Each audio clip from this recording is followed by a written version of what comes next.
दोस्तों नमस्कार, बहुत स्वागत आपका चौकस भारत में। मैं आपका दोस्त ब्रजेंद्र।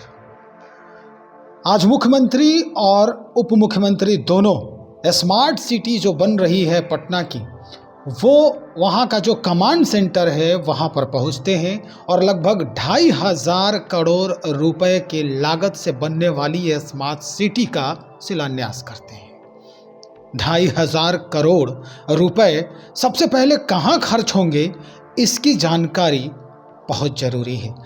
तेजस्वी यादव कह रहे हैं कि पटना में अगर देखा जाए तो जो ड्रेनेज सिस्टम है, यानी जो वाटर लॉबिंग है, उसकी व्यवस्था अत्यंत आवश्यक है, नितांत आवश्यक है।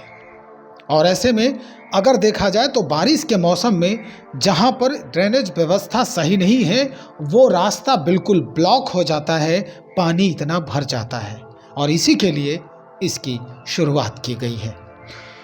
एक सवाल पूछा गया तेजस्वी यादव से। सवाल ये कि भाई सांसद हैं भारतीय जनता पार्टी के, जिस तरह से अमर्यादित भाषा का प्रयोग कर रहे हैं, क्या ये उचित है? क्या कुछ कह रहे हैं तेजस्वी यादव, पहले सुनते हैं उनसे।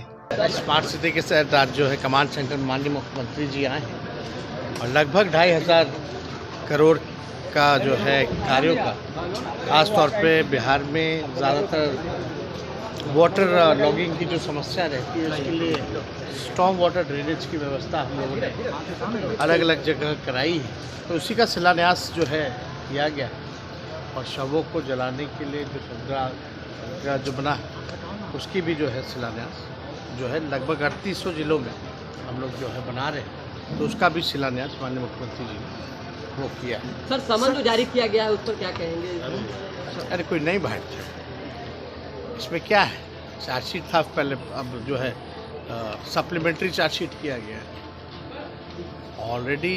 तो ये केस जो है 2 बार तो बंद ही हो चुका है, ये तीसरा बार कर रहे हैं, तो कोई बड़ी बात थोड़ी है। संसद में जिस तरीके से अब शब्दों का प्रयोग किया जा रहा है बीजेपी एमपी के द्वारा, संसद में जिस तरीके से बीजेपी एमपी के द्वारा अब शब्दों का प्रयोग किया जा रहा है, कितना सही है?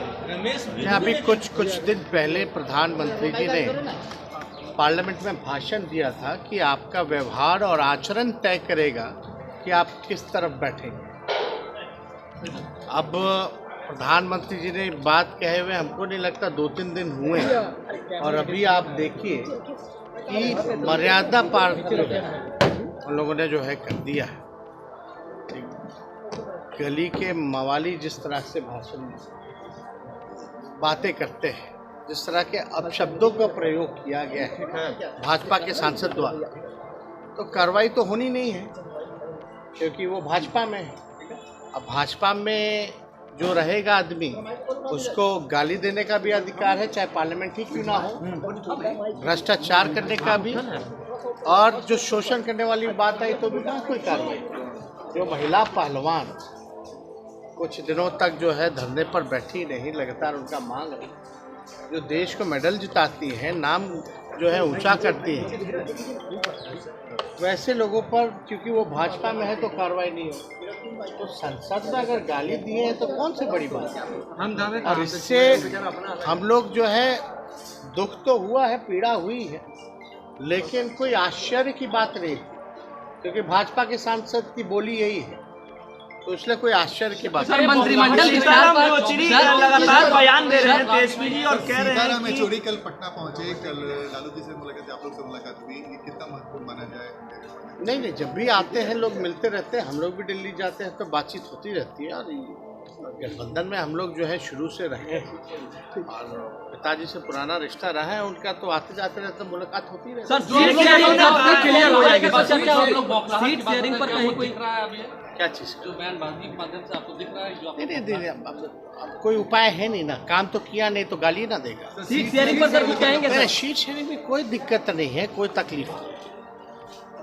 इतने बड़े कोई सोचता था कि जो है जो साथ नहीं बैठते थे अब बैठने लगे हैं, 3-3 बैठकें हो गई, कमेटियों की बैठक हो गई, सारी चीज़ें जो है स्मूथ चल रहा है, हम लोग क्या कोई दिक्कत नहीं है।